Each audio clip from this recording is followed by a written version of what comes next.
പ്രൈസലോ അതിപരിശുദ്ധമായി നാം വാഴ്ത്തപ്പെടട്ടെ. ഈ നല്ല സമയത്ത് ഓർത്ത് ദൈവത്തെ സ്തുതിക്കുകയും വാഴ്ത്തുകയും ചെയ്യുന്നു. വിവിധ സ്ഥലങ്ങളിലും രാജ്യങ്ങളുമായിരുന്ന ദൈവവചനം കേൾക്കുന്ന എല്ലാ പ്രിയപ്പെട്ടവരും കർത്താവായ യേശുക്രിസ്തുവിന്റെ വിധിയേറിയ നാമത്തെ എന്റെ സ്നേഹവന്ദനത്തെ അറിയിക്കുന്നു.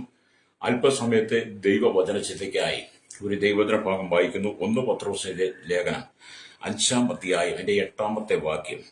നിർബന്ധരായിരിപ്പിൻ, ഉണർന്നിരിപ്പിൻ, നിങ്ങളുടെ പ്രതിയോഗിയായ പിശാച് അലറുന്ന സിംഹം എന്ന പോലെ ആരെ വിഴുങ്ങേണ്ടു എന്ന് തിരഞ്ഞ് ചുറ്റി നടക്കുന്നു. പ്രൈസലോ. നമ്മുടെ കർത്താവ് പറയുന്നത് എന്താണ്? നിർബന്ധരായിരിക്കണം, ഉണർന്നിരിക്കണം. അല്ലേ? ദൈവവചനം പറയുന്നതും പരിശുദ്ധാത്മാവ് പറയുന്നതും കർത്താവ് ആഗ്രഹിക്കുന്നതുമാണ് നമ്മൾ നിർബന്ധരായിരിക്കണം, ഉണർന്നിരിക്കണമെന്ന്. എന്നാൽ ദൈവസഭയിൽ ഇല്ലാത്തത് അതാണ്. ദൈവസഭയിൽ ദൈവമക്കൾ നിർമ്മിതരായിരിക്കുവാനും ഉണർന്നിരിക്കുവാനും കഴിയാതെ പലരും ലോകമോഹ ചിന്തകൾക്ക് അധീനമായി ജീവിച്ച് പാപത്തിന്റെ വശീകരണ സ്വഭാവത്തിൽ വീണ് ദൈവമായുള്ള കൂട്ടായ്മ നഷ്ടപ്പെട്ടവരാ. ആത്മബന്ധം നഷ്ടപ്പെട്ട സഭകളാണെന്ന് ഏറ്റവും കൂടുതലുള്ളത്. കണ്ടാൽ വലിയ കുഴമ്പ് കൈയടിച്ച് പാട്ടുപാടി ശക്തമായി ശുശ്രൂഷ ചെയ്ത് വേഷഭൂഷാദികളൊക്കെ അണിഞ്ഞ് ഭക്തിയുടെ വേഷം ധരിച്ച് ശക്തമായി അന്യഭാഷയൊക്കെ പറഞ്ഞ് വളരെ വലിയ ഭക്തിയുടെ ഇതൊക്കെ പ്രകടമാക്കുന്നുണ്ട്. പക്ഷേ കർത്താവുമായിട്ട് ബന്ധമില്ല പല സഭകൾക്കും. പറയുമ്പം നിങ്ങൾ തെറ്റിദ്ധരിക്കരുത്. നിങ്ങളുടെ സഭയ്ക്കകത്ത് നിങ്ങളുടെ പ്രതിയോഗിയായ പിശാച് അലറുന്ന സിംഹം എന്ന പോലെ നിങ്ങളുടെ വിശ്വാസികളെ വിഴുങ്ങിക്കളയുന്നത് നിങ്ങൾ കണ്ടിട്ടും നിങ്ങളത് മനസ്സിലാക്കാതെ ഇന്നും നിങ്ങൾ ലോകത്തിന്റെ ചിന്തകൾക്കനുസരിച്ച് പോകുമ്പോൾ നിങ്ങളോട് ദൈവാത്മാവ് പറയാണ്, നിങ്ങൾ നിർബന്ധരായിരിക്കണം, ഉണർന്നിരിക്കണം, നിങ്ങൾ മടങ്ങി വരണം, മാനസാന്തരപ്പെടണം. ഒരിക്കൽ നാം രക്ഷിക്കപ്പെട്ടതുകൊണ്ടോ സ്നാനപ്പെട്ടതുകൊണ്ടോ ശുശ്രൂഷകനായതുകൊണ്ടോ വെള്ള ധരിച്ചതുകൊണ്ടോ ക്ലീൻ ഷേവ് ചെയ്തതുകൊണ്ടോ പെന്തക്കോസുകാരനാണെന്ന് അല്ലെങ്കിൽ വിശ്വാസികൾ ലോകജനം പറഞ്ഞതുകൊണ്ടോ നമ്മൾ വിശ്വാസിയാകുന്നില്ല. ദൈവത്തിന് തോന്നണം നമ്മുടെ ഉള്ളിൽ. ഹല്ലേലൂയ. അതുകൊണ്ടാണ് കർത്താവ് നിർമ്മതരായിരിക്കുക, ഉണർന്നിരിക്കുക.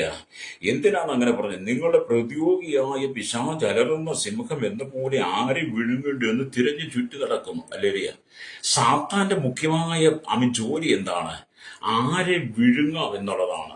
സാത്താൻ ഇങ്ങനെ മലപ്പാമ്പ് വാവിളിച്ചിരിക്കുന്നത് പോലെ തന്നെ സാത്താൻ ഇങ്ങനെ വാവിളർന്നിരിക്കുക. ആരെ കിട്ടിയാലും വിഴുങ്ങും. അത് സെൻട്രൽ പാസ് കിട്ടിയാലും വിഴുങ്ങും, സെഷൻ പാസ് കിട്ടിയാലും വിഴുങ്ങും, ഉന്നത നേതൃത്വം അതേരിക്കുന്നത് കിട്ടിയാലും വിഴുങ്ങും. സാധാരണ ദൈവസഭയിൽ ഇരിക്കുന്ന ദൈവമക്കളെ തൊട്ട് എല്ലാവരും സാത്താൻ വിഴുങ്ങാൻ വേണ്ടി അവൻ വാവിളർന്നിരിക്കുക. ഇത് കണ്ടിട്ടും അറിഞ്ഞിട്ടും കേട്ടിട്ടും ഇന്ന് സാത്താന്റെ ചൂഷണത്തിന് വിധേയപ്പെട്ടു പോകുന്ന പല സഭകളുണ്ട്. ഹല്ലേലൂയ. അതുകൊണ്ട് ഇന്ന് പകൽ എന്നെ കേൾക്കുന്നവർ ശ്രമിക്കുന്ന നിന്നെയും നിന്റെ സഭയും വിഴുങ്ങുവാൻ വേണ്ടി സാത്താൻ നോക്കിയിരിക്കുക. അതുകൊണ്ടാണ് സഭയ്ക്കകത്ത് ദുരുപദേശന്മാർ കയറി ഇന്ന് പണത്തിന്റെ ശുശ്രൂഷ പണക്കൊഴുപ്പിന്റെ ശുശ്രൂഷയെ മാറി ജാതി പറഞ്ഞടി ആക്ഷേപിക്കുക, തമ്മിൽ കലഹങ്ങളായി. സഭയ്ക്കകത്ത് സ്നേഹമില്ല, സഭയ്ക്കകത്ത് സന്തോഷമില്ല. എല്ലായിടത്തും സാത്താൻ നുഴഞ്ഞു കയറിയിട്ട് അവനെല്ലാവരും വിഴുങ്ങിക്കൊണ്ടിരിക്കുകയാണ്. പണത്തിന്റെ ആർത്തി കൊഴുപ്പൊക്കെ വന്നു കഴിഞ്ഞപ്പോൾ എന്ത് ചെയ്തു? ആത്മബന്ധം നഷ്ടപ്പെട്ടു സഭയ്ക്ക്. ഹല്ലേലൂയ. അതുകൊണ്ട് ഈ കാലഘട്ടത്തിൽ നമ്മുടെ കർത്താവായ യേശുക്രിസ്തുവിന്റെ മധ്യാകാശപരം ഏറ്റവും ആസന്നമായിരിക്കുന്നത് കൊണ്ടും എന്നെ കേൾക്കുന്ന പ്രിയ ശ്രോതാവേ, എന്നെ കേൾക്കുന്ന സഹോദര സഹോദരി, നിനക്ക് വേണ്ടി വീണ്ടെടുപ്പ് വില കൊടുത്തത് കർത്താവായ യേശുക്രിസ്തു ആയതുകൊണ്ടും അവന്റെ അവസാനത്തുള്ള രക്തം വരത്തുന്ന അവന്റെ ശരീരം നിനക്ക് വേണ്ടി നുറുക്കപ്പെട്ടതോർത്ത് ഈ കാലഘട്ടത്തിൽ നീ മടങ്ങി വന്ന് നിർമ്മതരായി ഉണർന്നിരുന്ന് പിശാചിന്റെ കയ്യിൽ നിന്ന് വേർപെട്ടിരിക്കണം. ഹല്ലേലൂയ. ലോകമോഹങ്ങൾ, ലോകത്തിന്റെ ഇഷ്ടങ്ങൾ, ലോകത്തിന്റെ ഇമ്പങ്ങൾക്ക് ഇനി വഴുതി വീണുന്നതിന്റെ ജീവിതത്തെ തകർത്ത് കളയരുത്. ഹല്ലേലൂയ. അപ്പം പിശാച് ആരെ വിഴുങ്ങാം എന്ന് തിരഞ്ഞു ചുറ്റി നടക്കുകയാണ്. അപ്പൊ ഇവിടെ നമ്മൾ ദൈവത്തിന്റെ വചനം വായിക്കുമ്പോൾ ഇതിനെക്കുറിച്ച് ശക്തമായിട്ട് വേദപുസ്തകത്തിൽ അനവധി തെളിവുകൾ നമുക്ക് കാണാൻ കഴിയുന്നുണ്ട്. ഒരിക്കൽ യഹോവയായ ദൈവം സാത്താനോട് ചോദിക്കുന്ന ഒരു ഭാഗമുണ്ട്. യോബിന്റെ പുസ്തകം 1:7. അവിടെ ഇങ്ങനെ ഇരിക്കുന്നത്, യഹോവ സാത്താനോട് നീ എവിടെ നിന്ന് വരുന്നു എന്ന് ചോദിച്ചതിന് സാത്താൻ യഹോവയോട് ഞാൻ ഭൂമിയിൽ എല്ലാവരും ഊടാലിൽ സഞ്ചരിച്ചു വരുന്നു എന്ന് ഉത്തരം പറഞ്ഞു. അപ്പൊ സാത്താൻ എന്ത് ചെയ്തു? ആമേൻ, ഭൂമിയിൽ എല്ലാവരും ഊടാടി സഞ്ചരിച്ചു വരികയാ എന്ന് പറഞ്ഞാൽ എന്താണ് നമുക്ക് മനസ്സിലാക്കാൻ കഴിയുന്നത്? എന്നെ കേൾക്കുന്നവർ, ഇയ്യോബിന്റെ ചുറ്റിലും സാത്താൻ ചുറ്റി ചുറ്റി വന്നെങ്കിലും സാത്താനാൽ ഇയ്യോബിനെ ഒന്നും ചെയ്യുവാൻ സാധിച്ചില്ല. കാരണം യഹോവ ഇയ്യോബിനും അവനുള്ള സകലത്തിനും ചുറ്റും വേലി കെട്ടിയിട്ടുണ്ടായിരുന്നത് കൊണ്ട് ആമേൻ, ഇയ്യോബിന്റെ ഇരിക്കൽ പിശാചിന്റെ തന്ത്രങ്ങൾ നടന്നില്ല. ഇന്നത്തെ ദൈവസഭ എന്നൊക്കെ പറഞ്ഞ ദൈവം ആമേൻ കെട്ടിയ വേലി പിശാച് പൊളിച്ചിരിക്കുകയാണ്. ഹല്ലേലൂയ. ഇന്നത്തെ വിശ്വാസികളുടെ ജീവിതം കണ്ടാൽ തന്നെ നിങ്ങൾക്കറിയത്തില്ലേ, വേലി പൊളിച്ച വിശ്വാസികളാണെന്ന്. വേലിക്കകത്ത് നിൽക്കുന്ന സഭയിലെ, വേലിക്കകത്ത് നിൽക്കുന്ന ശുശ്രൂഷകന്മാരിലും വേലി പൊളിച്ച സഭയും വേലിക്ക് പുറത്തായിരിക്കുന്ന വിശ്വാസികളുമാണ്. അവരിങ്ങനെ ചാടി മറിഞ്ഞ് ഇങ്ങനെ നിൽക്കുക. അപ്പം പിശാച് എന്ന് പറഞ്ഞാൽ ഊടാടി സഞ്ചരിക്കുന്നവനാണ്, അല്ലേ, ഊടാടി നടക്കുന്നവനാണ്. സാത്താന്റെ ആത്മാക്കൾ ബാബിലോണിലുണ്ടായിരുന്ന പ്രധാനികളിന്മേൽ ഇറങ്ങി അവർ ദാനിയേലിന്റെ മേൽ ഏത് കുറ്റങ്ങൾ അല്ലയ്യ ചുമത്തം എന്ന് അന്വേഷിച്ചു, അല്ലയ്യ എന്ന് പറഞ്ഞാൽ അവൻ ഭയങ്കര തന്ത്രശാലിയാ. പിശാച് എന്താണ് ചെയ്തത്? സാത്താൻ എന്താ ചെയ്തത്? ബാബിലോണിൽ അടിമയായി പിടിച്ചുകൊണ്ടുപോയ ദാനിയേലിന്റെ ജീവിതത്തിൽ ഏത് കുറ്റം ചുമത്താം, അവനെ എങ്ങനെ തകർക്കാം എന്നുള്ള തന്ത്രത്തിലൂടെ പിശാച് ഇങ്ങനെ വഴുതി നടക്കുകയാണ്. അപ്പം അവന്മാർക്കൊരു ചിന്ത കണ്ടെത്തി. ആമി സ്തോത്രം. ദാനിയേലിന്റെ പുസ്തകം 6-ാം അധ്യായം 5-ാമത്തെ വാക്യം വായിക്കുമ്പോൾ ഇങ്ങനെ കാണുന്നുണ്ട്. അപ്പോൾ ആ പുരുഷന്മാർ നാം ഈ ദാനിയേലിന്റെ നേരെ അവന്റെ ദൈവത്തിന്റെ ന്യായപ്രമാണം സംബന്ധിച്ച് ഉള്ളതല്ലാതെ മറ്റൊരു കാരണവും കണ്ടെത്തുകയില്ല. ഹല്ലേലൂയ. എന്ന് പറഞ്ഞു കൊണ്ടെങ്കിൽ ദാനിയേലിന് മേൽ ഒരു കുറ്റം കണ്ടെത്താനില്ല. അവന്റെ ദൈവത്തിന്റെ ന്യായപ്രമാണം അനുസരിച്ച് മാത്രമേ അവനെ ദാനിയേലിന്റെ പിശാചിന് വിധിക്കാൻ പറ്റത്തുള്ളൂ. അല്ലാതെ ഒരു കുറ്റങ്ങളും ദാനിയേലിന്റെ ജീവിതത്തിലില്ല. അപ്പൊ അവിടുത്തെ പ്രധാനികൾക്ക് പോലും അത് തോന്നിയെങ്കിൽ ഈ കാലഘട്ടത്തിൽ എന്നെ കേൾക്കുന്ന പ്രിയ ദൈവസഭയോട് ഞാൻ പറയട്ടെ, നിന്റെ ആത്മീയ ജീവിതത്തെ നീ വിശുദ്ധിയിലേക്ക് കൊണ്ടുവന്ന് പിശാചിന് അടിയറ വെച്ചു കൊടുക്കരുത്. നിന്റെ സഭയിലുള്ള വിശ്വാസികളെ, നിന്റെ സഹപ്രവർത്തകരെ, സഹശുശ്രൂഷകളെ വിവേചിക്കാനുള്ള വിവേചനാധികാരം വേണം. ഇന്നത്തെ കാലഘട്ടത്തിൽ വിവേചനാധികാരം ഒന്നുമില്ല. ഹല്ലേലൂയ. ഞാൻ പലയിടത്തും ചെല്ലുമ്പോൾ പല ദൈവദാസന്മാരുടെ വിവേചനം കണ്ടിട്ടുണ്ട് കേട്ടോ. ഹല്ലേലൂയ. എന്നിട്ട് അവരതിനെ ന്യായീകരിക്കാൻ വേണ്ടി പെടാപ്പാട് ഞാൻ കണ്ടിട്ടുണ്ട്. സ്തോത്രം. ഹല്ലേലൂയ. എനിക്ക് ഒരുപാട് പരിചയമുണ്ട്. കാരണം ഞാനിതൊക്കെ ഇങ്ങനെ അനുഭവിച്ചിട്ടുള്ളത് കൊണ്ടൊക്കെ എനിക്കത് പറയുന്നതിനും മടിയൊന്നുമില്ല. പക്ഷേ ദൈവം ഇതൊന്നും ചെയ്തിട്ടില്ല കേട്ടോ. സ്തോത്രം. ദൈവം പറയുന്നത് നിങ്ങൾ നിർമ്മതരായിരിക്കണം, ഉണർന്നിരിക്കണം. ഹല്ലേലൂയ എന്ന് പറഞ്ഞ് നിങ്ങളുടെ പ്രതിയോഗിയായ പിശാച് അലറുന്ന സിംഹം എന്ന് പറഞ്ഞപ്പോൾ ആരെയും വിഴുങ്ങിട്ടും തിരഞ്ഞു ചുറ്റി നടക്കുകയാണ്. ഇവിടെ നാം ചിന്തിക്കുക, സാധാരണ സിംഹം ഇരപിടിക്കാനായി ഗുഹ വിട്ട് അധിക ദൂരം പോകാറില്ല. സാധാരണ സിംഹം ഇരപിടിക്കാൻ വേണ്ടിയിട്ട് ഗുഹ വിട്ട് അധിക ദൂരം പോകാറില്ല. ഹല്ലേലൂയ.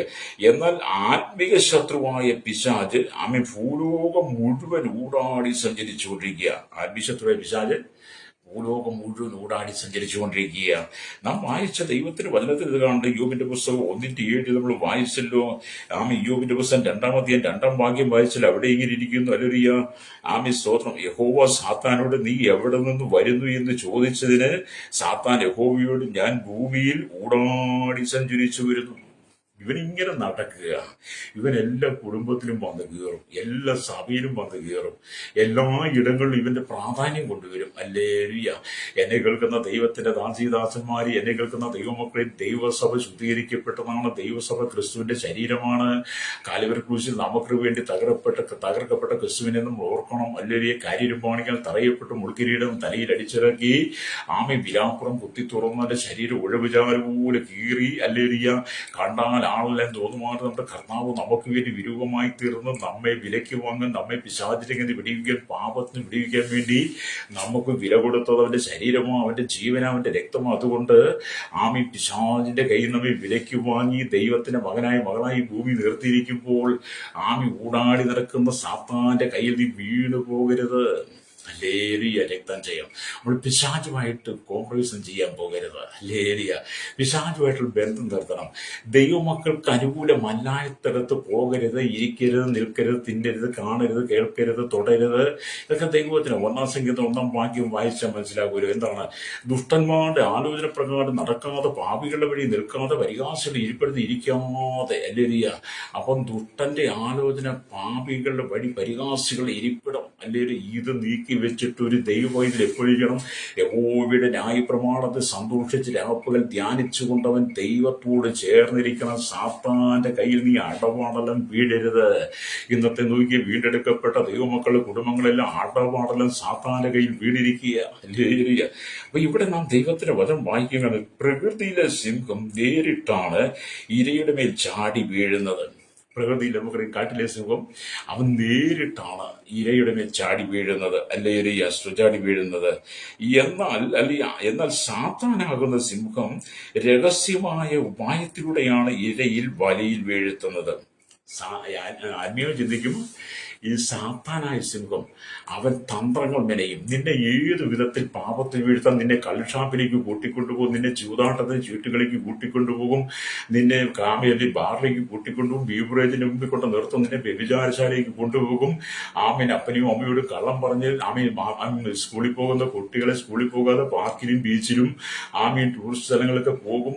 നിന്നെ മയക്കുമരുന്ന് ഉപയോഗിക്കുക, പ്രലോഭനം തരും. അങ്ങനെ പിശാച് ഒരുപാട് തന്ത്രം ചെയ്യും. എന്ന് പറഞ്ഞാൽ നിന്നെ നിന്നെ അവൻ രഹസ്യമായ ഉപായത്തിലൂടെ ഇരയെ വലയിൽ വീഴ്ത്തും. ഇന്നത്തെ കാലത്ത് നമ്മുടെ യുവാക്കന്മാരുടെ പലരുടെയും മൊബൈല് പൂട്ട് ലോക്ക് ചെയ്ത് വെച്ചിരിക്കുകയാണ്.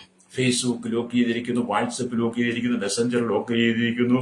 അങ്ങനെ എല്ലാം ലോക്ക് ചെയ്ത് മറ്റാരും കാണരുത്. അതിനകത്തെ രഹസ്യ വിവരങ്ങൾ, ചാറ്റിങ്ങൾ കാണരുത്. വീട്ടിലെ ഭാര്യയുടെ മൊബൈൽ ഭർത്താവിന് തുറക്കാൻ പറ്റില്ല, ഭർത്താവിന്റെ മൊബൈൽ ഭാര്യയ്ക്ക് തുറക്കാൻ പറ്റത്തില്ല, മക്കളുടെ മൊബൈലും മാതാപിതാക്കൾക്ക് കാണാൻ കഴിയത്തില്ല. അങ്ങനെയൊക്കെ ഇന്നത്തെ എല്ലാം ലോക്ക് ചെയ്തിരിക്കുക. കാരണം എല്ലാം രഹസ്യ ചിന്തകളാണ്, രഹസ്യ തന്ത്രങ്ങൾ അതിനകത്ത് കിടക്കുന്നത്. അന്ന് പറഞ്ഞാൽ പിശാച് അവരെ രഹസ്യ പാപത്തിൽ കുടുക്കി അവരെ ചൂഷണം ചെയ്തുകൊണ്ടിരിക്കുക. അല്ലേ? ഇന്നത്തെ ഏറ്റവും കൂടുതൽ പിശാചിന്റെ ഒരു തന്ത്രമാണ് മൊബൈല്. അതുകൊണ്ട് എന്നെ കേൾക്കുന്ന മാതാവി പിതാവി, നീ നിത്യതയിൽ എത്തണമെങ്കിൽ നീ മാനസാന്തരപ്പെടണം. ഇപ്പൊ നമ്മൾ കാണില്ലേ, വീട്ടിലൊക്കെ ഇരിക്കും, ഭാര്യ ഭർത്താവ് മക്കളൊക്കെ ഇരിക്കുന്ന സമയത്ത് ഫോൺ വിളിക്കുമ്പോൾ, ഫോണൊക്കെ വരുമ്പോൾ ഭർത്താവ് ഫോൺ എടുത്ത് ഒറ്റ ഓട്ടം. കാരണം ഭാര്യ കേൾക്കാൻ പാടില്ല, വലിയ മക്കൾ അറിയാൻ പാടില്ല. ഇത് തന്നെയാണ് ഭാര്യ. വീട്ടിലേക്ക് ഫോൺ വരുന്നതുകൊണ്ട് അതെടുത്തോണ്ട് ഒറ്റ ഓട്ടമാ ഭാര്യ. എന്നാൽ ഭർത്താവ് കേൾക്കാൻ പാടില്ല. മക്കൾക്ക് ഫോൺ വരുന്നതിന് അപ്പനും അമ്മയും അറിയാൻ എടുത്ത് രഹസ്യമായിട്ടാണ്. എന്നിട്ട് ഈ ഫോൺ വിളിക്കുക, എല്ലാവരുടെയും മുഖത്തൊന്ന് നോക്കി, വിരളി പിടിച്ച ഈ മൃഗം നിൽക്കുന്നില്ല എന്ന് പറഞ്ഞ് വിരളി പിടിച്ച മൃഗം പോലെ ഈ ഫോണൊക്കെ ഒന്ന് കാണണം. പിന്നെ വേറൊന്ന്, ദൈവദാസന്മാർ വീടുകളിൽ പ്രാർത്ഥിക്കാൻ ചെല്ലുമ്പോൾ ഈ പിശാചി ഈ വിശ്വാസികളെ വിഴുങ്ങിയിട്ട് എന്ത് ചെയ്യുമെന്ന് പറയാമോ? അല്ലേലൂയ. അവര് പ്രാർത്ഥനയ്ക്കോ ദൈവത്തിനെ കേൾക്കാനോ ഒന്നും സമയം തരത്തില്ല. അവർ ഈ മൊബൈലിൽ കുത്തി തോണ്ടി കളിച്ചുകൊണ്ടിരിക്കും. ഇന്ന് പകൽ എന്നെ കേൾക്കുന്ന പുരുഷനെ സ്നേഹിത, നിന്റെ കുടുംബത്തിന്റെ അനുഗ്രഹം നഷ്ടപ്പെട്ടതും, നിന്റെ ജീവിതത്തിന്റെ അനുഗ്രഹം നഷ്ടപ്പെട്ടതും, നിന്റെ നന്മ തടസ്സപ്പെട്ടതും എല്ലാം നിന്റെ കയ്യിലിരിപ്പ് കൊണ്ടാണ്. ഹല്ലേലൂയ. അപ്പം ഭൂമിയിലെ സിംഹങ്ങളെല്ലാം നേരിട്ട് ഇരടമേൽ ചാടി വീഴുമ്പോൾ സാത്താനാകുന്ന സിംഹം രഹസ്യമായി ഉപായത്തിലൂടെ നിന്നെ വീഴ്ത്തി നിന്നെ ഇരയാക്കി മാറ്റും. പ്രകൃതിയിലെ സിംഹം ദേഹത്തെയാണ് ഇരയാക്കുന്നത്. നമ്മുടെ പ്രകൃതിയിലെ സിംഹത്തെ ദേഹത്ത്, നമ്മുടെ ജഡത്തെ ഇരയാക്കുന്നത്. ജഡത്തെയാണ് ഇരയാക്കുന്നത്. എന്നാൽ പിശാചാകുന്ന സിംഹം ദേഹിയെയും ആത്മാവിനെയും നരകത്തിൽ തള്ളിയിടും. പിശാചാകുന്ന സിംഹം നമ്മുടെ ദേഹി ആത്മാവിനെ ചെയ്യും, നരകത്തിൽ തള്ളിയിടും. അല്ലെങ്കിൽ നരകത്തിൽ തള്ളിയിട്ടാണ് അവർ ശ്രമിക്കുന്നത്. ചിലപ്പോൾ അലറുന്ന സിംഹമായി അല്ലെങ്കിൽ വെളിപ്പെടുന്ന പിശാച് മറ്റു ചിലർ വെളിച്ചതൂതന്റെ വേഷത്തിലും പ്രത്യക്ഷം. ചിലപ്പം ചില സഭയിലൊക്കെ ചെന്ന ചില ദൈവനാഥന്മാരും ദൈവമക്കളും അലറി വിളിക്കുന്നത് കണ്ടിട്ടില്ലേ? കഴിഞ്ഞ റാന്നി തന്നെ ഒരു സഭയെ കണ്ടില്ലേ? ദൈവമക്കൾ തമ്മിൽ ഭയങ്കര അട്ടിയ, ദൈവദാസന്മാരും വിശ്വാസികളും സഹോദരിമാരും ഒക്കെ കയ്യാങ്കളി കളിക്കുക. യഹോവയുടെ വലങ്കൈ വീര്യം പ്രവർത്തിക്കുന്ന ഒരു വാക്യമുണ്ട്. ഇനി അതുകൊണ്ടാണ് അവരങ്ങനെ ചെയ്തതെന്ന് ഞാൻ അങ്ങ് ചിന്തിച്ചു പോയി. പിന്നെ ഞാൻ മനസ്സിലാക്കി അതല്ല, അവരെ സാത്താൻ വിഴുങ്ങിയിരിക്കുക. സഭയെ സാത്താൻ വിഴുങ്ങി. സഭയെ വിഴുങ്ങിക്കഴിഞ്ഞപ്പോൾ അല്ലെങ്കിൽ ആ സഭയിലെ ദൈവമക്കളുടെ അല്ലെങ്കിൽ സ്തോത്രം അവരുടെ ആത്മാവിനെ ദേഹിയും സാത്താൻ വിഴുങ്ങിക്കഴിഞ്ഞപ്പം തമ്മിൽ ക്ഷമിക്കാൻ കഴിഞ്ഞില്ല. ഇത് റാന്നിയിൽ മാത്രമല്ല, കേരളത്തിൽ അങ്ങോളം ഇന്ത്യയിൽ എല്ലായിടത്തും ലോകരാജ്യങ്ങളും ഒക്കെ നടക്കുന്ന സംഭവം കേട്ടോ. നിങ്ങൾ മാനസാന്തരപ്പെട്ട് മടങ്ങി വരുന്ന ശ്രോതാവി, നീ എന്തെല്ലാം ന്യായ ന്യായം പറഞ്ഞാലും ന്യായോപദേശം പറഞ്ഞാലും ഇതിനടി നീ എന്തെല്ലാം കമന്റ് ഇട്ടെന്ന് പറഞ്ഞാലും പ്രശ്നം നിന്നെ നയിക്കുന്നത് സാത്താനാ. നീ സാത്താനിൽ പണിയപ്പെട്ടവനായതുകൊണ്ടാണ്, സാത്താന്റെ ഇംഗിതത്തിൽ നീ ജീവിക്കുന്നത് കൊണ്ടാണ് നിനക്ക് നേരെ വരുന്ന പ്രശ്നങ്ങളെ അതിനെ ന്യായോചിതമായ രീതിയിൽ അല്ലെങ്കിൽ അവസരപരമായി അതിനെ കണ്ട് അതിനകത്തെ തെറ്റുകുറ്റങ്ങൾ മനസ്സിലാക്കി പൊറുക്കേണ്ടതിനെ പൊറുക്കാൻ കഴിയാതെ പോകുന്നത്. ആത്മീയശാസ്ത്രമാക്കുന്ന പിശാചിനെ വിഴുങ്ങിയിരിക്കുന്നതുകൊണ്ടാണ്.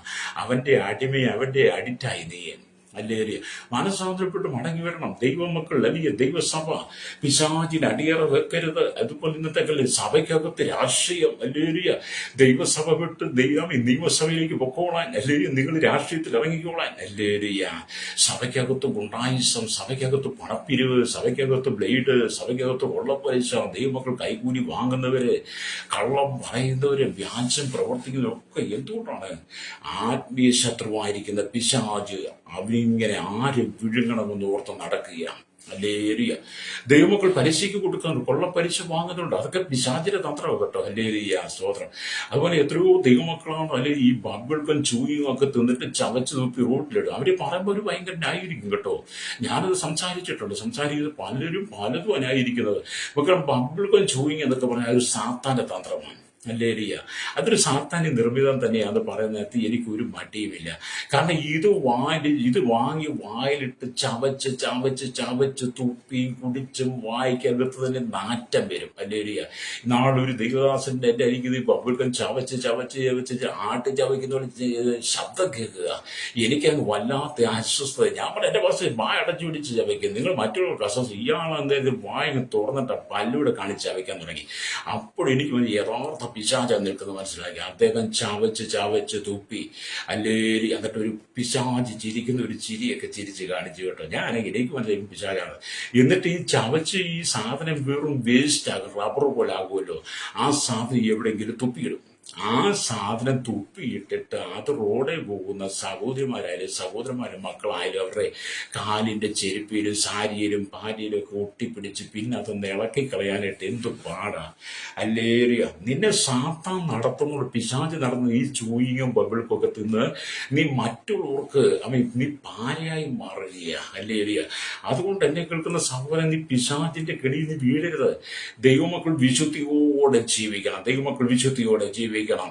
ജഡത്തിലെ ആത്മാവിലെ സകല കൺവെർഷവും നീക്കി ദൈവത്തിൽ വിശുദ്ധിയെ തികച്ചുകൊണ്ട് സാത്താൻ അടിമപ്പെടണമെന്ന് നീ ദൈവത്തിന് അടിമപ്പെടണം. കർത്താവിന്റെ ദാസനായി മാറണം. അല്ലേറിയ 2 കൊരിന്ത്യർ ലേഖനം 7-ാം അധ്യായമൊക്കെ വായിച്ച് നിങ്ങൾക്ക് കാണാൻ കഴിയും. 1-ാം വാക്യം 2-ാം വാക്യമൊക്കെ എഴുതിയാൽ നിങ്ങൾക്ക് കാണാൻ കഴിയും. അത് കേട്ടോ. അല്ലേറിയ അപ്പൊ നമ്മൾ ദൈവത്തോട് ചേർന്നിരിക്കണം. നമ്മെ നടത്തുവാൻ നമുക്ക് ശക്തനായ ദൈവമുണ്ട്. നമ്മെ നടത്തുവാൻ ശക്തനായ ദൈവമുണ്ട്. ശക്തമായ ഉപദേശമുണ്ട്. നമുക്കൊരു പ്രമാണമുണ്ടെന്ന്. അല്ലേറിയ ആ പ്രമാണത്തിനകത്ത് ഉറച്ചു നിൽക്കണം. രക്തജയം. അല്ലേറിയ സഭയ്ക്കകത്ത് ജാതി പറഞ്ഞ് ആക്ഷേപിക്കുക, സഭയ്ക്കകത്ത് കളിയാക്കലുണ്ടാകുക. ഇപ്പം കഴിഞ്ഞില്ലേ, ഞാൻ കഴിഞ്ഞ ദിവസം പറഞ്ഞ് ജാതി പറഞ്ഞ് ആക്ഷേപിക്കുന്ന അനുഭവങ്ങളുടെ കേരളത്തിൽ വർദ്ധിച്ചു കഴിഞ്ഞു. ജാതി പറഞ്ഞ് ആക്ഷേപിക്കുക, ജാതിയുടെ പേരിൽ അല്ലെങ്കിൽ എന്തെല്ലാം പ്രശ്നങ്ങളാണ്. അല്ലെ എന്താണ് പ്രിയ ജാതി? ഇതൊക്കെ മനുഷ്യണ്ടാക്കില്ലേ? പരസ്പരം മനുഷ്യർ തമ്മിൽ സ്നേഹിക്കാൻ പഠിക്കുക. കറുത്തവനാണേലും വെളുത്തവനാണേലും വലിയവനാണേലും ചെറിയവനാണേലും അല്ലെങ്കിൽ ആരെയാണ് സ്വന്തം സഹോദരന്മാരെ പോലെ സ്നേഹിക്കാൻ പഠിക്കുക. അല്ലേറിയ അല്ലാതെ ജാതി പറഞ്ഞ് ആക്ഷേപിക്കുവാൻ നിന്നെ പ്രോത്സാഹിപ്പിക്കും, നിന്നെ നടത്തും പിശാച. ഇപ്പൊ നോക്കിയ കുടുംബത്തിൽ സഹോദരന്മാർ തമ്മിൽ ഇവിടെ കേരളത്തിൽ പിറകോട് പെരുകി നോക്കി തെക്കേറ്റം തൊട്ട് വടക്കേ പറ്റം നോക്കി എന്നും കുലപാതകളിലേക്ക് കേൾക്കുന്ന, എന്നും കൊല ചെയ്യപ്പെട്ടു. ഭാര്യ ഭർത്താവിനെ കൊന്നു, ഭർത്താവ് ഭാര്യയെ കൊന്നു, മക്കൾ അപ്പനമ്മമാരെ കൊന്നു, അപ്പനമ്മ മക്കളെ കൊന്നു, കാമുകി ഒരു ഭർത്താവിനെ കൊല്ലുന്നു, ഭർത്താവും കാമുകിയും കൂടെ ഭാര്യയെ കൊല്ലുന്നു. എന്തെല്ലാം സഹോദരന്മാർ തമ്മിലടിക്കുന്നു. അല്ലെങ്കിൽ എന്തെല്ലാം പ്രശ്നമല്ലേ? കഴികളിൽ ഒരുത്തനെ കസേര കൊണ്ട് മുഖത്തടിച്ച് പല്ല് കളഞ്ഞുകൊണ്ട് കള്ളു കുടിച്ച് അതിന് വീട്ടിൽ തർക്കം ഉണ്ടാക്കി പിടിച്ചു മാറ്റാൻ ചെന്ന് തമ്മിലടിച്ച് അവനെ ചാമുട്ടി അടിഞ്ഞ ഭാര്യയില് അവന്റെ ലെൻസിനകത്ത് നിന്ന് കുത്തിക്കീറാൻ മരിച്ചു. എന്തെല്ലാം അവൻ പിശാച് ഇത്രമാത്രം തന്ത്രങ്ങളാ. ദേശത്തിന്റെ രാജ്യത്തിന്റെ രാഷ്ട്രങ്ങളെ കുടുംബത്തിന്റെ സമാധാനത്തെ കെടുത്തിക്കളയാൻ സാത്താൻ അവൻ ആരെ വിഴുകേണ്ടെന്നിങ്ങനെ തിരഞ്ഞ് ചുറ്റി നടക്കി. ഇനിയെങ്കിലും എന്നെ കേൾക്കുന്ന മാതാപിതാവി വചനം കേട്ട് നീ മാനസാന്തരപ്പെടണം കേട്ടോ. വചനം കേട്ട് മാനസാന്തരപ്പെടണം. അപ്പൊ ഇവിടെ നാം ദൈവത്തിന്റെ വചനത്തിലേക്ക് വരുമ്പോൾ നമുക്ക് മനസ്സിലാക്കാൻ കഴിയുന്നത് ഈ ലോകത്തിന് അനുരൂപമായി നമ്മൾ ജീവിക്കരുത്. ഈ ലോകത്തിന് ഇവിടുത്തെ ആഡംബരം, ഇവിടുത്തെ ജീവിതം, ഇവിടുത്തെ പ്രഹസനം, ഞാനെന്നുള്ള ഭാവം, സ്വാർത്ഥത, നമ്മുടെ ഉള്ളിലെ ഈഗോ ഒക്കെ ഒന്ന് മാറ്റിവെച്ചൊന്ന് കീഴ്പ്പെടുവാൻ കഴിയണം. അല്ലേലൂയ. ആർക്കാണ് കീഴ്പ്പെടുന്നത്? നമ്മൾ ദൈവത്തിനാണ്. അല്ലേലൂയ. പരസ്പരം ക്ഷമിപ്പാൻ കഴിയണം, പരസ്പരം സ്നേഹിപ്പാൻ കഴിയണം, തമ്മിൽ ഭാരങ്ങളെ ചുമക്കണം, അന്യോന്യം പ്രബോധിപ്പിക്കണം. അല്ലേലൂയ. ഒരുവന്റെ മേൽ തെറ്റ് കണ്ടാൽ അവനെ ശാന്തമായ രീതിയിൽ വിളിച്ച് അവനെ ഉപദേശിച്ച് ആ തെറ്റിനെ കുറിച്ച് പറഞ്ഞ് ബോധ്യപ്പെടുത്തി അവനെ പിന്തിരിപ്പിച്ച് കൊണ്ടുവരണം. ഹല്ലേലൂയ. രക്തം ചെയ്യാം. നമ്മൾ മാനസാന്തരപ്പെടണം. ഹല്ലേലൂയ. മാനസാന്തരത്തെ യോഗ്യമായി ഫലം കായ്ക്കാൻ വേണ്ടിയിട്ടാണ് കർത്താവ് എന്നെ നിങ്ങളെയൊക്കെ തെരഞ്ഞെടുത്തു എന്ന് പറയുന്നത്. ഹല്ലേലൂയ. അല്ലാതെ ഈ വേഷഭൂഷാദികൾ ധരിച്ചുകൊണ്ട്, ഭക്തിയുടെ വേഷം ധരിച്ചുകൊണ്ട് മറ്റു മനുഷ്യന് മുമ്പിൽ നമ്മൾ എന്തോ ആണെന്ന് പ്രകടമാക്കാൻ വേണ്ടി ഉള്ളതല്ല ആത്മജീവിതം എന്ന് പറയുന്നത്. ആത്മജീവിതം എന്ന് പറയുന്നത് വിശുദ്ധിയോടെ നമ്മുടെ ദേഹത്തെ നമ്മൾ സൂക്ഷിക്കണം. ആത്മാവിനെ നമ്മൾ സൂക്ഷിച്ചുകൊണ്ട്, നമ്മുടെ പ്രാണ ശരീരത്തെ ദേഹത്തെ സൂക്ഷിച്ചുകൊണ്ട് നമ്മൾ വിശുദ്ധിയിൽ നിൽക്കണം. കർത്താവായ യേശുക്രിസ്തുവിന്റെ മധ്യാകാശവരം ഏറ്റവും ആസന്നമായിരിക്കുന്നു. ലോക സംഭവങ്ങൾ, ഓരോ യുദ്ധങ്ങൾ, ക്ഷാമങ്ങൾ, ഭൂകമ്പങ്ങൾ, സുനാമികൾ, ദുരന്തങ്ങൾ, മലയിടിച്ചിലുകൾ, അതുപോലെ തന്നെ മലയിടിച്ചിലുകൾ, ഉൾപ്പൊട്ടലുകളും, എന്തെല്ലാം നാശങ്ങളല്ലേ ഇതെല്ലാം നമ്മൾ കണ്ടുകൊണ്ടിരിക്കുക. വേദപുസ്തകം പറയുന്നതിനകത്ത് ഒരു മാറ്റവും എല്ലാം നിറവേറിക്കൊണ്ടിരിക്കുക. ഇതെല്ലാം നടക്കുന്ന കാണുമ്പോൾ കർത്താവിന്റെ വരം ഏറ്റവും ആസന്നമായി തിരിച്ചറിഞ്ഞിട്ട് നീ മാനസാന്തരപ്പെട്ട് ജീവിക്കണം. ഹല്ലേലൂയ. ഈ ഭൂമിയിലെ ജീവിതം താൽക്കാലികമായിട്ട് ഇതിവിടെ നമ്മൾ ആരും സ്ഥിരയോഗ്യരല്ല, സ്ഥിരമായിട്ട് താമസിക്കും. ഇവിടെ നിന്നും നമ്മൾ ഇന്ന് പോകണം. നമുക്ക് അല്പകാലം മാത്രമാണ്. ഹല്ലേലൂയ.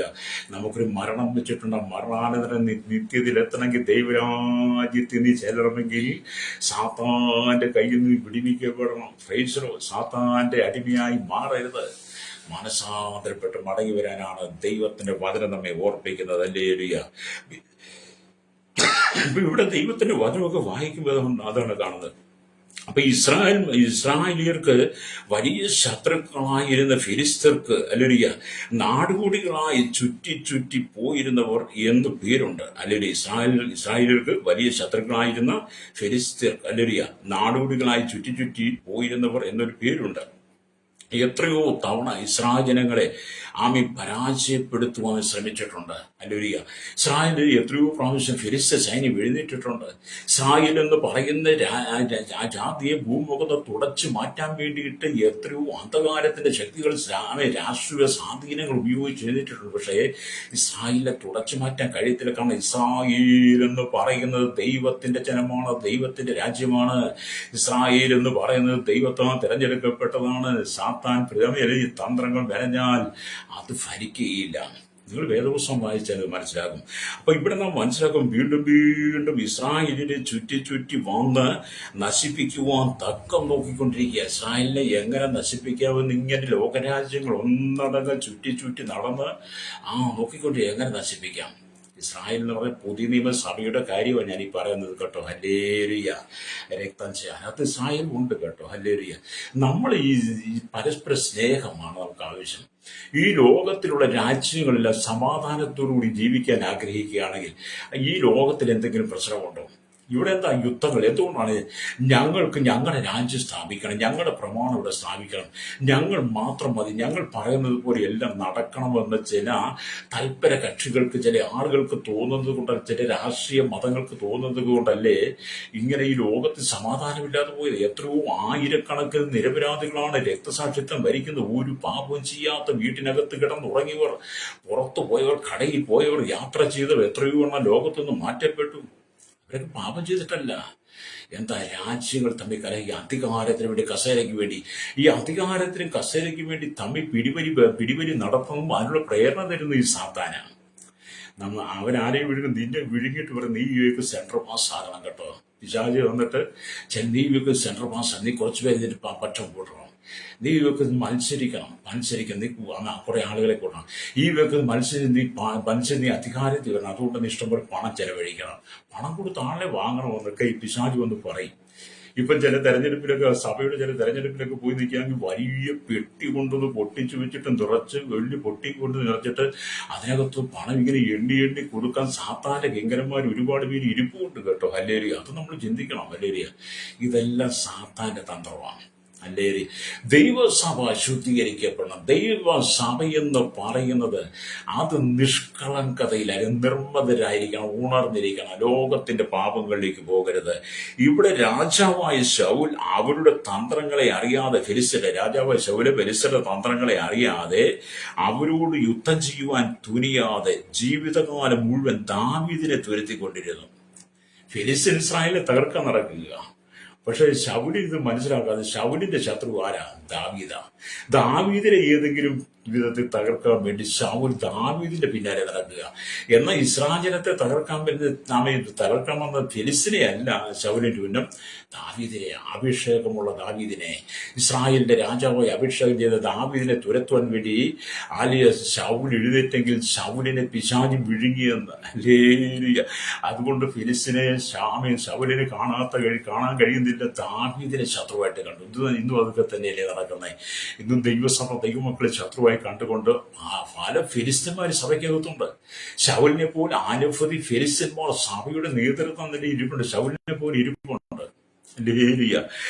ഇവിടെ നമുക്ക് മനസ്സിലാക്കുക, രാജാവായ ശൗൽ അവരുടെ തന്ത്രങ്ങളെ അറിയാതെ, അവരോട് യുദ്ധം ചെയ്യുവാൻ തുനിയാതെ ജീവിതകാലം മുഴുവൻ ദാവീദിനെ തുരത്തിക്കൊണ്ടിരുന്നു. ഇതിനുള്ള അവസരം അല്ലയ ശൗലിങ്ങനെ അന്വേഷിക്കുക. പക്ഷെ ഇതിനെല്ലാം അവസാനം എന്താ? ശൗലും അവന്റെ പുത്രനായ യോനാഥാനും ഫെലിസ്ത്യരുടെ കൈകൊണ്ടും മരണമടഞ്ഞു.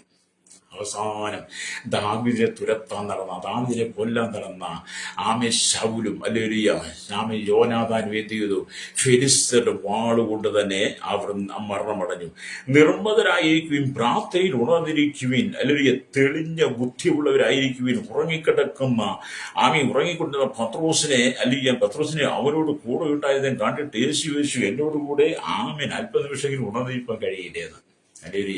അതുകൊണ്ടാണ് നമ്മൾ ഉണർന്നിരിക്കണം എന്നൊക്കെ പറഞ്ഞു. ഇപ്പൊ മത്തായിയുടെ സുവിശേഷങ്ങൾ വായിക്കുമ്പോൾ, മത്തായിയുടെ സുവിശേഷം 26-ാം അധ്യായത്തിലേക്ക് വരുമ്പോൾ, 26-ാം അധ്യായം അതിന്റെ 40-41 വാക്യങ്ങളൊക്കെ വായിക്കും. ഇങ്ങനെ എഴുതിയിട്ടുണ്ട്, നമുക്ക് വായിക്കാം. വലിയ പിന്നെ അവൻ ശിഷ്യന്മാരുടെ അടുക്കൽ വന്ന് അവർ ഉറങ്ങുന്നത് കണ്ടു പത്രോസിനോട്, എന്നോട് കൂടെ ഒരു നാഴിക പോലും ഉണർന്നിരിപ്പാൻ നിങ്ങൾക്ക് കഴിഞ്ഞില്ലയോ?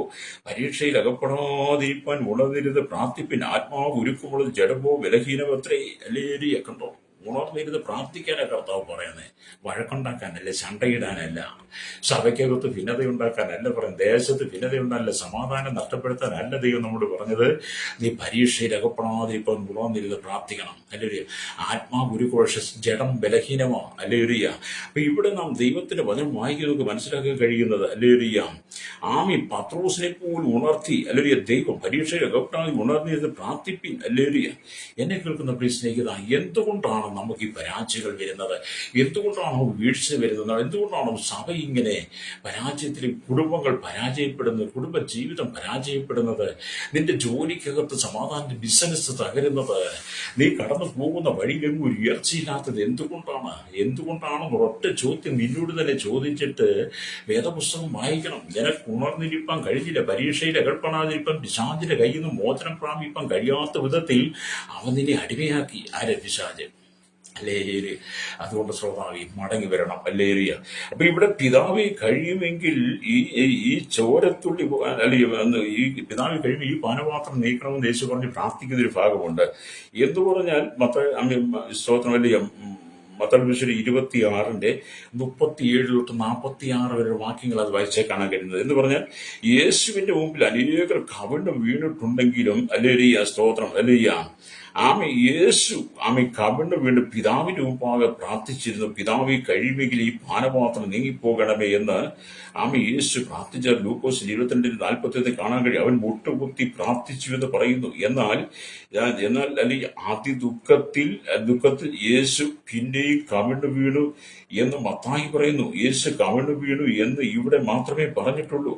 ഈ പാനപാത്രം എന്ന് പറഞ്ഞത് ക്രൂശുമരണം മുമ്പിൽ കണ്ടുകൊണ്ടിട്ടാകണം. അല്ലേരിയ.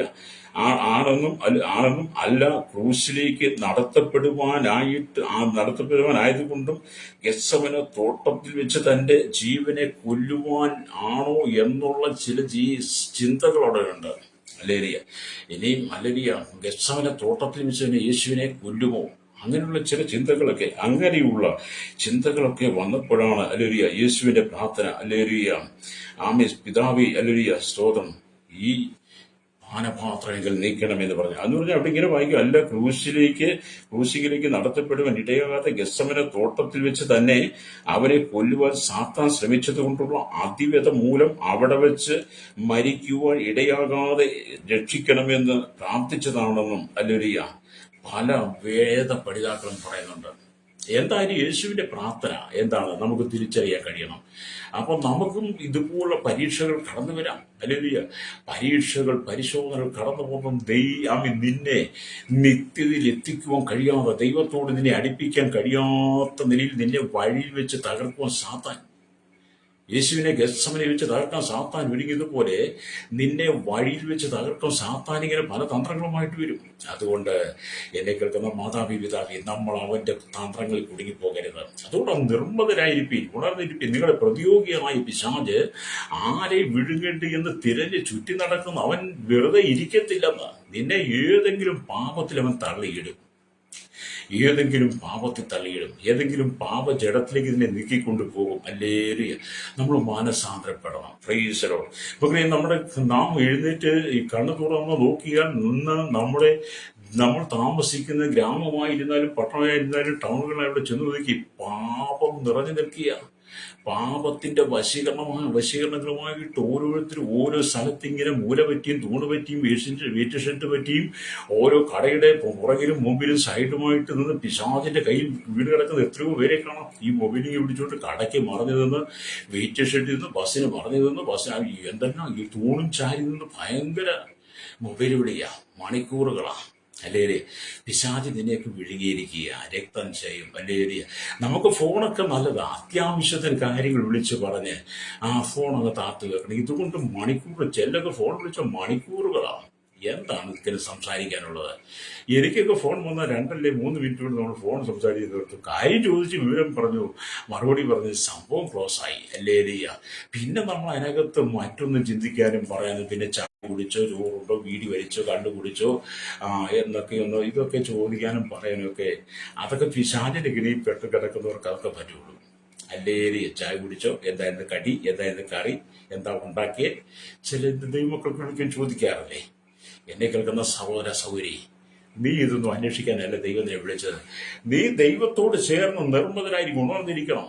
നിന്റെ പ്രതിയോഗിയായ പിശാച് നിന്നെ ഇങ്ങനെയുള്ള കാര്യത്തിൽ വിഴുങ്ങരുതെന്ന്. അല്ലേരിയ സഹോദര, അല്ലേരിയ നീ മാനസാന്തരപ്പെടണം കേട്ടോ. തലമുറയോട് പറയട്ടെ, മാനസാന്തരപ്പെടണം. അല്ലേരിയ. അപ്പൊ ഇവിടെ നമ്മൾ ദൈവത്തിന്റെ വചനമായ ഹൗവ തന്റെ ഭർത്താവായ ആദാമിനെ വിട്ട് തനിച്ച് ഏദൻ തോട്ടത്തിൽ മറ്റൊരു ഭാഗത്തേക്ക് ചെന്നു. അല്ലേരിയ ആദമിനോട് കൂടെ ഇരിക്കാൻ, തന്നോട് കൂടെ ഇരിക്കാൻ വേണ്ടിയിട്ടാണ് ആദമിനൊരു ഗാഠനിദ്ര വരുത്തിയിട്ട് ആദമിൽ നിന്നൊരു വാരിയെടുത്ത് അതിനെ ഒരു സ്ത്രീയാക്കി, അല്ലെങ്കിൽ അതവർക്ക് ജീവൻ കൊടുത്ത് ആദമിന് തക്ക തുണയായി ഏദൻ തോട്ടത്തിൽ വെച്ച് ദൈവം അവരെ കൂട്ടി യോജിപ്പിച്ച് അവരുടെ വിവാഹം, അവരുടെ കാർമ്മികത്വമൊക്കെ വിവാഹത്തിന് നടത്തി. യഹോവയെ ദൈവമാണ് എന്ന് പറഞ്ഞാൽ അവർ രണ്ടുപേരും പരസ്പരം ഒട്ടിയിരിക്കണം, മാറിയിരിക്കാൻ പാടില്ല. ഭാര്യ ഭർത്താവിനോട്, ഭർത്താവ് ഭാര്യയോട് ഒട്ടിച്ചേർന്നിരിക്കണം. ഇന്നത്തെ കാലഘട്ടത്തിൽ അങ്ങനെ എവിടെയും ഉണ്ടോ? അതൊക്കെ ഇന്നത്തെ കാലഘട്ടത്തിൽ ഭാര്യ ഭർത്താവിനോട് ഒട്ടിച്ചേർന്നും ഭർത്താവ് ഭാര്യ ഒട്ടിച്ചേർന്നും അവർക്ക് പലവിധമായ ബന്ധങ്ങളാണ്. അല്ലേരിയ. ഇവിടെ ഹൗവ തന്റെ ഭർത്താവായ ആദമിനെ വിട്ട് തനിച്ച് ഏദൻ തോട്ടത്തിന്റെ മറ്റേതോ ഭാഗത്ത് ചെന്നപ്പോൾ അവളെ വിഴുങ്ങുവാൻ തക്കം നോക്കി ചുറ്റി തിരിഞ്ഞു നടൻ സാത്താന്റെ കണ്ണിലകപ്പെട്ടു. ലേരിയ കണ്ടോ, ഇവിടെ ഇങ്ങനെ ഭർത്താവിനെ വിട്ട്, ഇത് ഞാൻ മുമ്പേ പറഞ്ഞില്ലേ, ഈ ഫോൺ വരുമ്പോ ഈ സഹോദരിമാർ എടുത്തോണ്ട് ഓടുവന്ന്. അല്ലേരിയ. കാരണം ഭർത്താവ് കേൾക്കാൻ പാടില്ല. അല്ലേരിയ. ഈ സാത്താൻ ഈ ഏദൻ തോട്ടത്തിൽ വന്ന എന്തോ ഒരു അഭിരുചി ഹൗവയ്ക്ക് മനസ്സിലായി കഴിഞ്ഞപ്പോൾ അവൾ ആദമിനെ വിട്ടിട്ട് തന്നോട് കൂടെ ഇരിക്കുവാൻ തനിക്ക് കൂട്ടായി കൊടുത്ത് ആദമിനെ വിട്ട് അവന്റെ കണ്ടു വെട്ടിച്ച് അവൾ തോട്ടത്തിന് മറ്റൊരു ഭാഗത്ത് ചെന്നു. സാത്താന്റെ മുമ്പിൽ ചെന്നു പെട്ടത്, അവൻ സാത്താന്റെ മുമ്പിൽ ചെന്നു പെട്ടു. അല്ലേലൂയ. ഭൂതലത്തെ മുഴുവൻ തെറ്റിച്ചു കളയുന്ന പിശാചു സാത്താനുമാണ് അവനെന്ന് വെളിപ്പാട് പുസ്തകം 12:9 പറയുന്നുണ്ട്. ഈ സാത്താൻ ആരാന്നറിയോ? ഭൂതലത്തെ മുഴുവൻ അല്ലേലൂയ തെറ്റിച്ചു കളയുന്ന പിശാച് സാത്താനുമാണ് അവൻ. അല്ലേലൂയ. അവൻ കള്ളനും കവർച്ചക്കാരനുമാകുന്നു. അവൻ ലോകമുണ്ടാകുന്നതിന് മുമ്പേ അല്ലേലൂയ മനുഷ്യ കുലപാതകനായിരിക്കുന്നു. പാമ്പ് കൗശലമേറിയവനുമായിരുന്നു. അല്ലേലൂയ. എന്ന് പറഞ്ഞാൽ ഈ കർത്താവായ യേശുക്രിസ്തു ഈ കാണുന്ന ഈ മനുഷ്യവാസമുള്ള ഈ ഭൂമിയെ ആക്കുന്നതിന് മുമ്പ് തന്നെ പിശാച് അല്ലേലൂയ ആരാണ്? അവൻ കൗശലക്കാരനാണ്. അവൻ മനുഷ്യനെ നശിപ്പിക്കുന്നവനാണ്. അതുകൊണ്ടാണല്ലോ ഈ സാത്താന്റെ തന്ത്രങ്ങൾ ഭൂമിയിലേക്ക് വന്നത്. വെള്ളപ്പാൽ മൂടപ്പെട്ട് കിടന്ന ഭൂമിയെ പുനരാവർത്തനം ചെയ്ത് ആ ഭൂമിക്ക് പുതിയ കാഴ്ചപ്പാട്, ആ ഭൂമിക്ക് പുതിയ അനുഭവം തന്ന ആ ഭൂമിയിൽ പാർക്കുവാൻ വേണ്ടി ദൈവം സൃഷ്ടിച്ചാക്കി വെച്ച ആദമിനെ ഔവയും പാപത്തിന്റെ വശീകരണത്തിനകത്ത് വീഴ്ത്തുവാൻ വേണ്ടിയിട്ട് എന്ത് ചെയ്തു? പിശാച് തന്ത്രങ്ങൾ വിളഞ്ഞ് അവൻ തോട്ടത്തിൽ പതിയിരിക്കുക. ആരെ വിഴുങ്ങണമെന്ന് കണ്ട. അങ്ങനെ ഇരിക്കുമ്പോഴാണ് ഹൗവയെ തക്കത്തിനങ്ങ് കിട്ടി. അവളെ പിശാച് അങ്ങ് വിഴുങ്ങി. അവൾ എന്ത് ചെയ്തു? ദൈവം തിന്നരുതെന്ന് പറഞ്ഞ വൃക്ഷം പോലെ തിന്നുന്നു. അവിടെ കണ്ണു തുറക്കുന്നു. അവൾ നഗ്നയായി തിരിച്ചറിയുന്നു. ഓടിച്ചെന്ന് ഭർത്താവിന് കൊടുക്കുന്നു. അവനും തിന്നുന്നു. കണ്ടിട്ട് പിശാചിന്റെ തന്ത്രങ്ങൾ എന്നിരിക്കും. അപ്പൊ ഇവൻ ഭയങ്കര തന്ത്രശാലിയാണ്. അല്ലേലൂയ. തന്ത്രശാലിയാണ്. ഭയങ്കര കൗശലമേറിയവനാണ്. ഈ കാലം നമ്മൾ അതിനെ തിരിച്ചറിയണം. എല്ലാ മേഖലയിലും കയറും. ആത്മീയ ജീവിതത്തിന്റെ എല്ലാ മേഖലയിലും നുഴഞ്ഞു കയറും. ഹല്ലേലൂയ. അപ്പം സ്തോത്രം. വലിയ നമുക്ക് ആ ഒരു കാലത്തെ കുറിച്ച് മനസ്സിലാക്കാൻ കഴിയണം. ഇന്ന് മനുഷ്യനെ പാപത്തിലേക്ക് ഏത് വിധത്തിൽ തള്ളിയിടാം എന്ന് സാത്താനികൻ നോക്കിയിരിക്കുക. നമ്മുടെ ബലഹീനതയാണോ നോക്കുന്നത്? നമ്മുടെ ബലഹീനതയെ അവൻ മനസ്സിലാക്കിയിട്ട് ബലഹീനതയുടെ അനുഭവത്തെ അവൻ നേരിൽ കണ്ടിട്ട് നമ്മളെ അതിലേക്ക് നയിച്ചുകൊണ്ട് പോകും. ഹല്ലേലൂയ. അതുകൊണ്ട് എന്നെ കേൾക്കുന്ന സ്നേഹിത, പിശാച് നിന്നെ തകർക്കാനായിട്ട് വരുന്നു. പിശാച് നിന്റെ മേൽ ആധിപത്യം പുലർത്താൻ വരുന്നു എന്ന് കാണുമ്പോൾ നീ അവിടുന്ന് ഓടി ഒളിച്ചോണം. ഹല്ലേലൂയ. പിശാചിന്റെ കയ്യിൽ വീഴരുത്. അതുകൊണ്ടാണ് വായിച്ചവൻ, നിർമ്മതനായിരിപ്പിൻ, ഉണർന്നിരിപ്പിൻ, നിങ്ങളെ പ്രതിയോഗികമായി പിശാച് അലറുന്ന സിംഹം എന്ന പോലെ, അവൻ സിംഹമല്ല, അലറുന്ന സിംഹം എന്ന പോലെ ആരെ വിഴുങ്ങിടും തിരഞ്ഞു ചുറ്റി നടക്കുന്നു. അതിൽ ഭൂമിയിൽ എല്ലാവരോടും കൂടാടിക്കൊണ്ട് നടക്കുകയാണ്. Praise the Lord.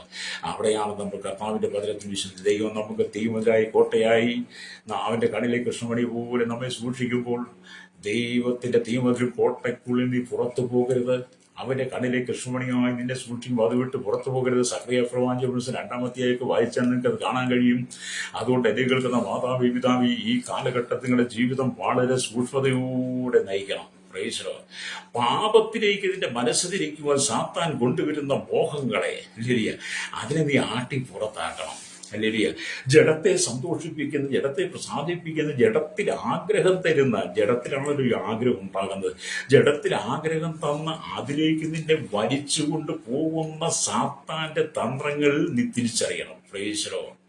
അത് നമ്മൾ വളരെ സൂക്ഷിക്കേണ്ട കാര്യങ്ങളാണ്. നമുക്ക് ഒറ്റ ലക്ഷ്യമാണ്, നമ്മുടെ കർത്താവിന്റെ കാഹളനാദം കേൾക്കണം. ആര് കേൾക്കുന്നത്? ആത്മാവ് കേൾക്കണം. ഈ ഭൂമിയിലെ ജീവിതം അവസാനിക്കുമ്പോൾ മറ്റൊരു ജീവിതമുണ്ട്. അത് നിത്യതയിൽ സ്വർഗരാജ്യത്തിൽ ദൈവസന്നിധിയിലായിരിക്കണമെന്നുള്ള ശുഭാപ്തി വിശ്വാസം നമുക്കുണ്ടെങ്കിൽ നമ്മൾ സാത്താന്റെ തന്ത്രത്തിൽ കുടുങ്ങിപ്പോകത്തില്ല. ഹല്ലേലൂയ. ഇന്നത്തെ കാലഘട്ടത്തിൽ ദൈവസഭ എത്രയോ ഇടത്ത് സാത്താന്റെ തന്ത്രത്തിൽ കുടുങ്ങിപ്പോയി. ഇന്നത്തെ ന്യൂജൻ സഭകൾ കണ്ടില്ലേ, സാത്താന്റെ കയ്യില്ല. അവർക്ക് പണമാണ് വിഷയം. പണവും വയറും, തിന്നണം, കുടിക്കണം, സുഖിക്കണം, അല്ലയ്യ യാത്ര ചെയ്യണം, അല്ലെ ഇതൊക്കെയാണ്. അതിന് പണത്തിന് വേണ്ടി ഇന്നത്തെ അനവധി ന്യൂജൻ സഭകൾ എഴുന്നേറ്റിട്ട് അനവധി വിശ്വാസികൾ സാത്താൻ വിഴുങ്ങിയിരിക്കുക.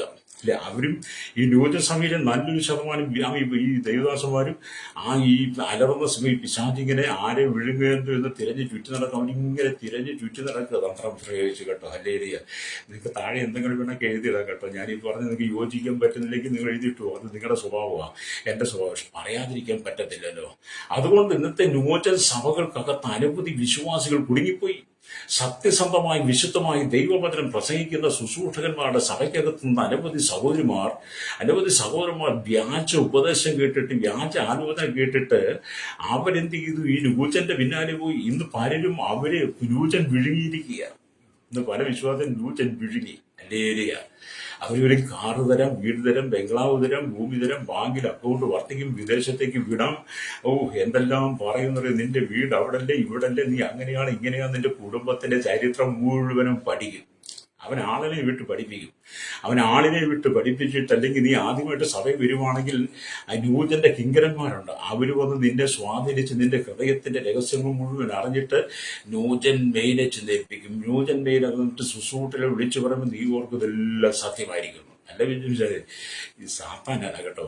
ആ പല സഭകളെ അങ്ങനെ, ഇന്നത്തെ പല സഭകളും അങ്ങനെ, പല സഭകളും അങ്ങനെ. അല്ലേലൂയ. നമ്മൾ ഇതിനൊക്കെ തിരിച്ചറിയണം, മാനസാന്തരപ്പെടണം. അതുകൊണ്ട് ഞാൻ വായിച്ച് ഇതൊക്കെ പറഞ്ഞ് നിർത്തുക കേട്ടോ.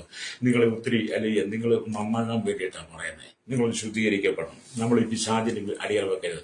വീണ്ടെടുക്കപ്പെട്ട ദൈവമക്കൾ എപ്പോഴും കർത്താവിന്റെ വരവേണ്ടി ജീവിക്കുന്നവരായിക്കട്ടെ. ജീവിത വിശുദ്ധി കാത്തു സൂക്ഷിക്കണം. വചനം ഒന്നുകൂടെ വായിച്ചും പ്രാർത്ഥിക്കാം. നിർമ്മതരായിരിപ്പിൻ, ഉണർന്നിരിപ്പിൻ, ഉണർന്നിരിപ്പിൻ. നിങ്ങളുടെ പ്രതിയോഗിയായ പിശാച് അലർന്ന സിംഹത്തെ പോലെ ആരെയും വിഴുങ്ങേണ്ടത് തിരഞ്ഞു ചുറ്റി നടക്കുന്നു. ലോകപ്രകാരമുള്ള സിംഹം അല്ലെങ്കിൽ ഇരതേടൻ അവന്റെ ഗുഹയ്ക്കകത്ത് നിൽക്കുക, അതിന്റെ ആ പരിസരം വിട്ടത് പോകത്തില്ല. എന്നാൽ സാത്താനാകുന്ന സിംഹം ലോകം മുഴുവനായി നടക്കുകയാണ്. ലോകപ്രകാരമുള്ള സിംഹം ജഡത്തെ മാത്രമാണ് ആഗ്രഹിക്കുന്നത്, എന്നാൽ പിശാച് ആഗ്രഹിക്കുന്നത് നമ്മുടെ ദേഹത്തേക്ക് ആത്മാവിനെയാണ്. ലേറിയ അതിനെ നീ തകർത്ത് കളയരുത്. വിശുദ്ധരിക്ക് മടങ്ങി അതിന്റെ കുറവുകളുണ്ട്. നീ ഏറ്റു പറഞ്ഞ കർത്താവിനോട് കർത്താവേ, എനിക്കൊരു വിശുദ്ധ ജീവിതം നയിക്കണം. പരീക്ഷ രേഖപ്പെടാതെ ഉണർന്ന് പ്രാർത്ഥിക്കണം. അങ്ങയോടൊപ്പം നടക്കണം, അങ്ങയോടൊപ്പം ജീവിക്കണമെന്ന് പറഞ്ഞ് എന്നോടൊപ്പം പ്രാർത്ഥിച്ചാൽ പരിശുദ്ധ ഞങ്ങളുടെ നല്ല ദൈവമേ, സ്വർഗ്ഗ പിതാവേ, അനുഗ്രഹിക്കപ്പെട്ട നല്ല സമയത്തായി ദൈവത്തെ കേൾക്കുന്ന കേരളത്തിൽ ലോക രാജ്യമുള്ള സകല ദൈവമക്കളെ, ദൈവദാസിദാസന്മാരെ, ഞാൻ കർത്താവി പുറത്തുള്ള മറ്റ് ജനങ്ങളെ ഞങ്ങളെ ഓർത്ത് പ്രാർത്ഥിക്കും. പിശാചിന്റെ തന്ത്രങ്ങൾ കുടുങ്ങി അനേക കുടുംബങ്ങൾ സമാധാനമില്ല, സന്തോഷമില്ല, സ്വസ്ഥതയില്ലാതെ കണ്ണുനീരിന്റെ തടിയിലൂടെ അലറി വിളിച്ച് നടക്കുന്ന അനവധി സഭകൾ, പാപങ്ങൾ, രോഗങ്ങൾ, ശാപങ്ങൾ, കുടുംബ ബന്ധനങ്ങൾ, കുടുംബ തകർച്ചകൾ, ജീവിതത്തിലെ പ്രതിസന്ധികൾ, കടക്കടികൾ, ദൂർത്തുകൾ, അസന്മാർഗമായ ജീവിതം എന്ന് വേണ്ട സകല ദുർനടപ്പിലേക്ക് മനുഷ്യൻ വലിച്ചടിച്ചു കൊണ്ടുപോകുന്ന അത്യാഗ്രഹം, ദിവ്യാഗ്രഹം എന്ന് വേണ്ട സകല പാപത്തിലേക്ക് മനുഷ്യൻ വലിച്ചടിച്ചു കൊണ്ടുപോകുന്ന ഈ സാത്താന്റെ തന്ത്രങ്ങൾ കുടുങ്ങിക്കിടക്കുന്ന ജനങ്ങൾ ഈ ദിവസം മടങ്ങി വന്ന് മാനസാന്തരയുടെ കർത്താവിന്റെ വരവ് ഏറ്റവും ആസനമായി തിരിച്ചറിഞ്ഞുകൊണ്ട് വിശുദ്ധ ജീവിതം നയിപ്പാൻ ഈ ജനത്തിന് ആത്മീയ കണ്ണു തുറക്കണമെന്ന് പ്രാർത്ഥിക്കുകയാണ്. ദിവസങ്ങളിൽ ദൈവസഭ ശുദ്ധീകരിക്കപ്പെട്ട അവരുടെ ആത്മീയ കണ്ണു തുറക്കേണ്ടതായി ദൈവകരങ്ങൾ ഏൽപ്പിച്ച് പ്രാർത്ഥിക്കുന്നു. സകല മുഖത്ത് കൊടുക്കണം യേശുവിന്റെ നാമത്തിൽ തന്നെ. ആമേൻ, ആമേൻ, ആമേൻ.